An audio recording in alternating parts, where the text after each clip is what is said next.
Hello guys, welcome back to my channel. और कैसे हो आप सब लोग? I hope you all are doing good. I hope you all are doing good and I am going set he back with excited and new video for all mom to be. और आज का जो video वो सब mom to be से related है, जो अपनी प्रेगनेंसी में प्रॉब्लम फेस करती ही करती हैं।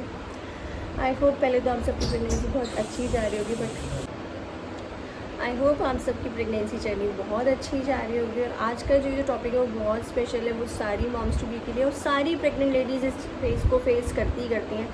सबको प्रेगनेंसी में मॉर्निंग सिकनेस और वॉमिटिंग का प्रॉब्लम रहता ही रहता है। बहुत कॉमन प्रॉब्लम है, सबको होता है। बहुत रेयर केस में ऐसा होता है कि जिसको ये प्रॉब्लम ना हो।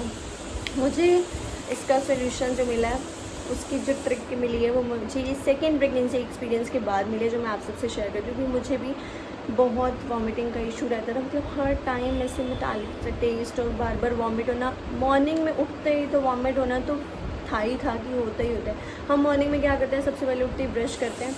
ब्रश करोगे तो मुझे तो हमेशा से वॉमिट होती ही होती थी। ब्रश करते ही मुझे वॉमिट होनी होनी है तो पक्का था। तो मेरे हस्बैंड मुझे बोलते थे कि मैं बहुत टाइम लगाती हूँ ब्रश करने में, तो मुझे शायद इस वजह से वॉमिट होती है, बट ऐसा नहीं होता। वॉमिट जिसको होनी है वो होनी है। ब्रश करते ही तो होती ही होती थी मुझे वॉमिट। फिर मैंने सोचा कि इसका सोल्यूशन, फिर मेरी डॉक्टर ने मुझे बताया था कि एवरी 2 आवर्स के गैप में आपको कुछ खाना चाहिए। लेकिन जो मैं आपको ट्रिक बता रही हूँ, ये बेस्ट ट्रिक है। इससे आपको वॉमिट का प्रॉब्लम नहीं होगा, मतलब बिल्कुल नहीं होगा। रेयर केस में कभी हो गया, बट वॉमिट आपको नहीं आएगी।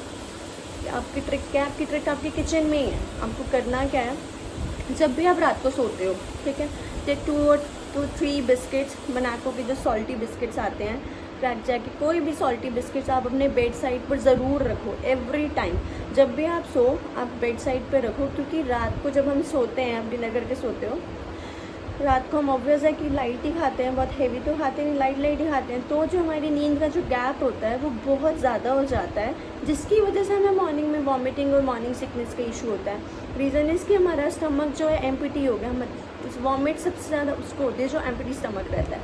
मुझे भी ये प्रॉब्लम रहती थी। मैं उठते ही सबसे पहले ये नहीं कि कुछ खा लूँ, ब्रश किया, नॉर्मल रूटीन फॉलो करी, तब तक तो मेरा वॉमिट से पूरा बुरा हाल हो जाता था। और उसके बाद की जो सिकनेस होती थी वो पूरा दिन मुझे लो रखती थी, उससे मैं बहुत परेशान होती थी। फिर बाद में मुझे ये सोल्यूशन पता चला, तो मैं आप सबको भी शेयर कर रही हूँ। उठते ही अपने बेड साइड पे जो भी आपने बिस्किट्स रखे हैं, उठो, सबसे पहले गागल करो। कोई ब्रश करने की नीड नहीं है, कोई ऐसी हायतोबा नहीं मच रही। सिंपल गागल करो, बिस्किट उठाओ, बिस्किट खा लो, थोड़ी देर बैठो, रेस्ट करो, स्टमक में पूरा बच्चे तक चला जाए। क्योंकि कुछ भी हम खाते हैं 15 मिनट्स हमें लगते हैं नीचे बच्चे तक प्रॉपर जाने में। खाओ बिस्किट, थोड़ी देर बैठो, लेटो, जो भी आपको करना है करो, रिलैक्स करो। फिर उसके बाद उठो, नॉर्मल आप ब्रश करो। ब्रश करोगे उसके बाद आपने कुछ ना कुछ अपने जो मॉर्निंग रूटीन आपकी, जो ब्रश करने के बाद जो भी आपकी मॉर्निंग रूटीन है वो आपने फॉलो करनी है। लाइक जो आप ड्राई फ्रूट से स्टार्ट करते हो, आप फ्रूट से स्टार्ट करते हो, जैसे भी आप स्टार्ट करते हो अपने डे वैसे स्टार्ट करो। इससे क्या होगा, जो आपके ब्रेन में जो वॉमिट का जो ट्रिगर है ना, वो क्लिक ही नहीं होगा। वॉमिट का सेंटर ट्रिगर ही नहीं करेगा।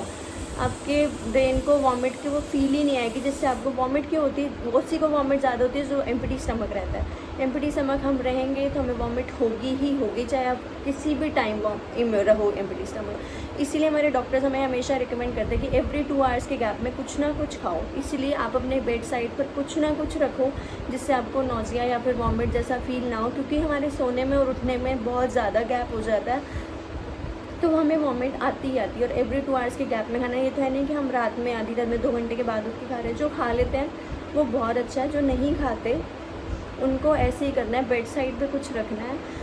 सॉल्टी खाओ। क्योंकि मुझे ऐसा होता था कि मॉर्निंग उठती थी, मुझे बीपी का भी बहुत इशू रहता था, बीपी मेरा बहुत ज़्यादा लो रहता था, इस वजह से ही मुझे ये प्रॉब्लम होती थी। बट जब से मैंने ये देखा, ये करना शुरू करा, मुझे वॉमिट की प्रॉब्लम मेरी लगा लो 90 to 80% सॉल्व हो गई है। क्योंकि अगर आप एवरी 2 आवर्स में खाते हो, वॉमिट सबसे ज़्यादा उनको होती है जो एम्प्टी स्टमक रहते हैं। ये मेरी डॉक्टर भी यही बोलती है और मैंने एक्सपीरियंस भी यही किया है कि वॉमिट उन्हीं को ही ज़्यादा होती है। अगर आप टाइम टू टाइम खाते रहोगे, अपना स्टमक जो है फिल रखोगे, तो आपको वॉमिट का प्रॉब्लम आएगा ही नहीं। रीज़न इसकी, आपके पेट में कुछ है, आपको लग रहा है आपको नहीं चाहिए, बट अंदर बेबी को डेवलप होने के लिए, उसकी ग्रोथ के लिए हर चीज़ की ज़रूरत है। इसलिए आप खाओ, प्रॉपर खाओ, जितना आपको ज़रूरत है उतना खाओ। टेक फ्रीक्वेंट एंड स्मॉल मील, अच्छे से खाओ, हेल्दी खाओ, गंदबला बाहर का जंक फूड ना खा के हेल्दी और घर का मील लो, छोटी छोटी मील्स लो। और मील को जैसे चू करने में ज़्यादा टाइम दो, प्रॉपर बैठ के खाओ, ताकि आपको एसिडिटी की भी प्रॉब्लम ना हो और जो छोटी छोटी प्रॉब्लम्स हैं वो भी प्रॉब्लम ना हो।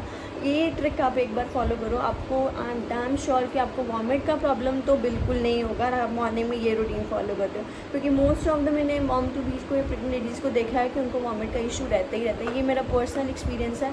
आप इसको एक बार ट्राई करो, आप 1 वीक ट्राई करो, फिर मुझे बताओ कि आपको इससे फ़र्क पड़ा है कि नहीं। पर 100% इससे आपको फ़र्क पड़ेगा और आपका वॉमिट का प्रॉब्लम बिल्कुल 100% सॉल्व हो जाएगा।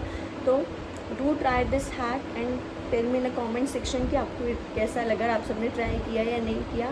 सो आज के इस वीडियो में बस इतना ही। मिलूंगी मैं आपसे कल नेक्स्ट न्यू ब्लॉग के साथ। तो आज है मंडे, आज है इस वीक की नई शुरुआत, अगस्त का स्टार्टअप हो गया है, फेस्टिवल स्टार्ट होने वाले हैं।